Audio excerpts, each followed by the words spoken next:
Captain on the bridge. Alright, captains, we are back on the bridge, and today I was not expecting to get any news from the Star Trek Online official Twitter feed. So, on screen.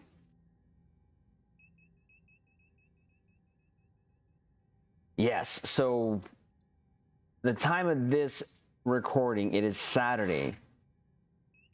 I don't remember Star Trek Online releasing official sort of new content update, whatever have you, maybe like messages of like happy birthdays or whatever like that, or to acknowledge something in the Star Trek universe, but never on a Saturday. So this was a surprise, but nonetheless, we have something to go over here, captains. It's a new lockbox. So what we're going to do, go over the tweet, go over the blog, drop the ECs, and then give our conclusions. So here we go. The Discovery Uneasy Allies lockbox brings you a wide variety of technology from Discovery's 32nd century. I have to say that this sword is piquing the Triz interest. So here we go. Let's see what we got here. Image again of that ship that was shown on 10 forward, which again we also did a sort of initial reaction to, and I believe we're going to get a separate blog, but here we go. There is this sword. Again, this sword, I will admit 100% I have not watched Discovery. I maybe watched 1 or 2 episodes, and that was like the free episodes of Star Trek Discovery Season 1. Anything else have been clips here and there, highlights. But here we go. The Discovery Uneasy Allies lockbox. The Discovery Uneasy lockbox is coming with the launch of Star Trek Online Ascension next week on PC. So this is going to be the 13th, Captain, so keep that in mind. The core ideals of Starfleet are timeless. The scientific method and the pursuit of truth are almost identical. And the ingredients of a Starfleet officer exist in every life form able to master space travel. Even in a distant future where the Federation has degenerated into a rump state, barely able to patrol its own space, these principles are unreduced. Approaching the unknown with open arms is the right and duty of all sentients, and even every last outpost fall. The Federation can be confident in best days are always to come. And its idea that emerges from the pursuit of science and security, and even species who never encounter each other coverage around the principles at the heart of Starfleet, ready to become fast friends and unlikely allies. Cool little bit of lore. Star Trek was born in the Cold War of a dream of a united or unified future. I do like this. This is one of the things that I like to hold dear to me because of Star Trek, and right there, dream of a unified future. United could also be the same thing, but it could just as easily have emerged in different times, among different people facing different crises. Wherever the cooperation of sentient beings gets more done than they would alone, wherever the value life, freedom, and truth, the premise of Star Trek is there. As the scientific method builds a body of scientific truth, open hearts and open minds working in concert build a body of historical and personal truth. We can do more, be more together. The LLaP Consortium proudly endorses the idea of rational self-interest actors, consistent barter mechanisms across cultural boundaries, and of course conspiracies of convenience. The idea that pursuit of science gently guides societies toward cooperation is very pretty, and if you'd like to buy a memento of this hope, you've come to the right place. The suggestion that greater education and personal empowerment naturally corrode market systems is not endorsed by the LLaP Consortium. Do not scapulate such concepts on LLaP Consortium's grounds. The LLaP Consortium considers the Federation to be a form of labor union, and membership is forbidden to Consortium employees. Interesting. There's in the shot there of that ship there, which is a Raider, if I'm not mistaken, if I remember, right there, the Courier pilot Raider. Again, if you tilt your head ever so slightly to the left, it looks like a Tholian blasting off to space. I have a weird imagination. Gaps, my apologies. Captains opening Discovery Unlikely Allies lockbox may find themselves fortunate enough to win the Courier pilot Raider D6, outrunning, outmaneuvering, and outwitting your pursuers in the name of the game for couriers of the Emerald Chain. This ship epitomizes the pursuit of those tactics, perhaps better than any other in the courier's ragtag fleets. Improvements to artificial gravity alongside high-capacity inertial dampers allow the ship to confuse sensors with its constant spiraling motions. I don't like that, to be honest with you, captains. Without risking a damage to any cargo it is hauling, couriers unable to avoid a confrontation are known to use crowded areas of space to their advantage, such as debris fields, asteroid clusters, or traffic-choked trade lanes, where the ship's ability to zigzag through those tight quarters is sure to give it the advantage. I never liked those sort of shuttles, those fighters that came with the Miracle Worker Constitution, the Donnie, just because they always floated. I didn't quite understand that. This has a little bit of, I get it, the way they're explaining here, but I personally don't like it. But again, we'll go over that once we do get the blog, which they say here, additional information on the above starship will be contained in a separate developer blog. 32C environmental suit. This is not bad, Caps, I must say. That looks pretty cool and neat. Nothing that I would get, but it's going to be an option for you captains. Unlikely Allies environmental suit, max rated environmental suit 32C. This environmental suit offers balanced protection with an emphasis on preventing environmental hazards. The environmental suit can be activated, disabling the safeties and putting it into test mode. It deploys a randomized hazard typically used for collaboration, but in this case modified to be created by foes. The hazard deals damage over time, slows foes, and has an extra effect based on what type of damage it deals. An unorthodox use of equipment, but effective. Interesting. And we got a console here. Some more space sci-fu going on here with the sci-fu shenanigans. Unlike the Allies Universal Console, the Micro Dark Matter Anomaly. What ship is that? Is that a ship? That looks like a new ship. I don't recognize that ship. Captains, comment below if you recognize that, but because I don't.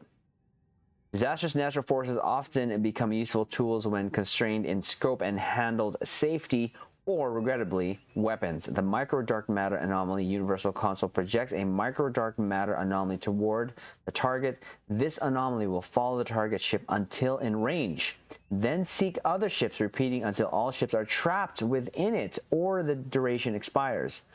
Interesting. Ships become caught in gravitational eddies around the anomaly, causing them significant kinetic damage and dragging them along with the anomaly. Look at that.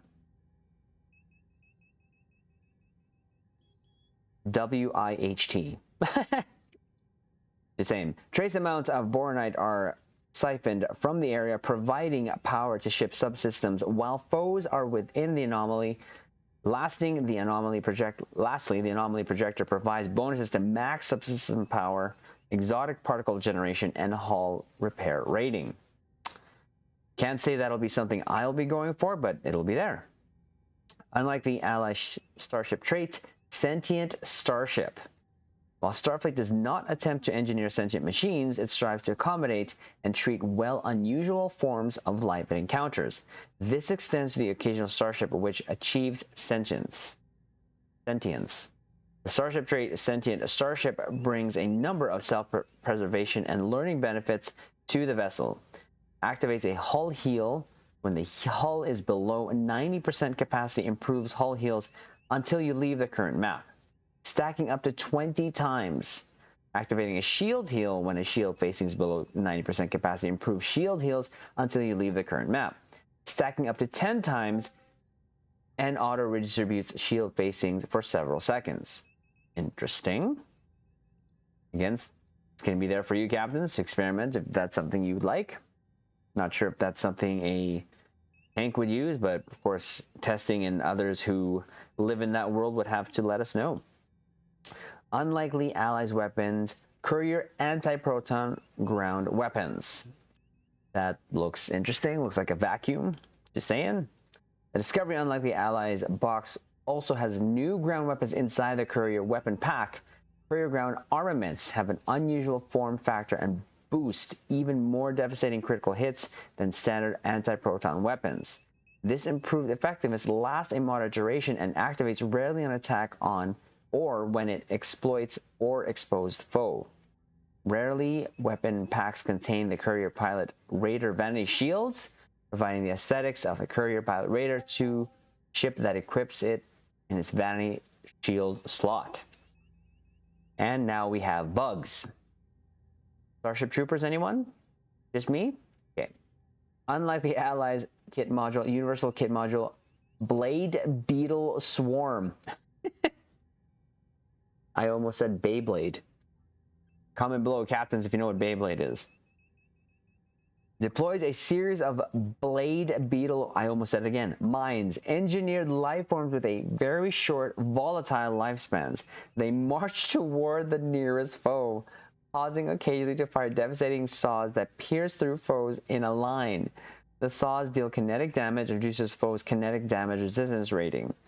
Once contact is made, the beetles detonate, dealing significant kinetic damage to nearby foes.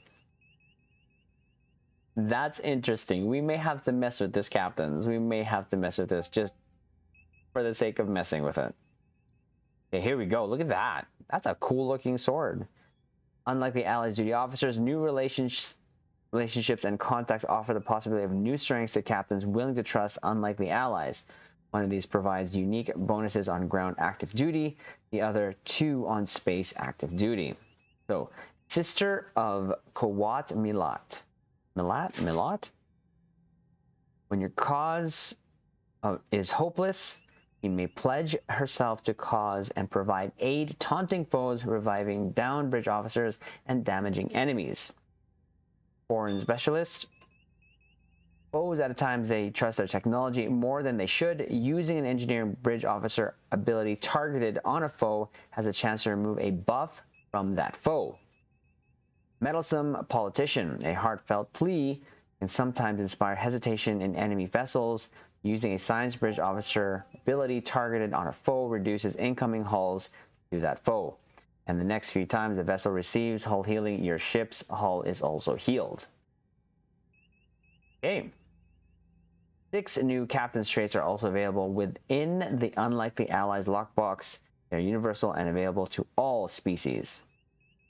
Space Rogue Scientist Aboard periodically activates a random ability from among Attack Pattern Omega 1, Photon Torpedo Spread 1, and Emergency Powered Shields 1.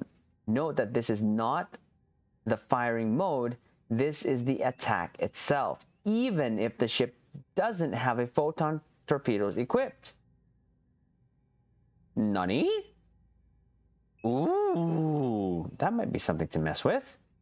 That sounds fun. Space Independent Wingmate. The first hangar pet launch receives massive bonuses to survivability and damage. If it is destroyed, the bonus will be reapplied to the next hangar pet launched. Okay, there you go for you Courier captains. Space Against all odds, increase hull healing on targets who are low on hull. And the rest of grounds here. Meditative Calm increases exposed chance. Absolute Candor increase exploit damage. Negates the first CC attempt on you. Ground Accept No Sacrifice. Increased hull healing on targets who are low on health. Okay, this is interesting. Right here, sorry. This rogue scientist aboard. That's interesting. So here is that vanity shields. Not a big fan. I don't use vanity shields regardless, so there's that. But that option is there. There are many other prizes in the Discovery Unlikely Allies lockbox for players to acquire, such as the Courier Pilot, Raider Vanity Shield, R&D packs, boosts, and other assorted items. The Low Buy store also has a new item available for purchase. That is the Kawat Milat sword. This blade and the training accompanying it turn the character into a deadly melee combatant. The primary attack is a randomized combo involving most normal sword styles of attack combined into one button. Defeating a foe within this attack applies stealth for a few seconds. Cool. The secondary attack is a canonical area damaging slash. Okay. Defeating a foe with this attack allows it to be reactivated to deliver a devastating 360-degree slash to nearby foes. Sounds cool. I want to see. I wish they would have had like a sort of video of showing that, because that would have been. Usually they sometimes do that. For some reason they didn't do it this time. The tertiary ability, Pledge targets an ally. The wielder charges to the aid of the ally, stealthing them briefly, gaining a large bonus to dodge for the wielder and providing a modest heal to the ally, reviving them if necessary. That was a lot. And mostly, though, this is interesting to me, this Co-op Milot sword. I would like to see that. This space trade here. Would love to see how that goes. None of these interest me, to be honest with you, captains. This. Unlikely as Blade Beetle. I keep wanting to say Beyblade. That's hilarious. This is funny. That's funny. I have my Shax cannon. Nothing for me to really want there. Not a Sci-Fu captain. This does look cool. I'm gonna say that it does look cool, but I like to keep my costumes pretty much normal, or some would call me just boring. So there you go, captains. That was a lot to cover in this blog. I'm excited for some items, and this is essentially the saved resources for me because this ship does not interest me. But again, this captain will be available for you if you so choose, starting September 13th, which is the drop of Star Trek Online Ascension. Looking forward to that. Again, this was a video I wasn't expecting to make, but it's here. Captains know that this is coming soon on PC, but also will follow on the console bridge, of course, shortly after, probably a couple of weeks, 3 months. So there you go, captains. There is REC. So like the video, comment below what you think of this lockbox, and subscribe here to YouTube Bridge. Look up for upcoming content, more to do with our Star Trek Day and other things outside of Star Trek Online, such as trailer reactions and such. So, captains, we will leave it on this note. Live long and prosper.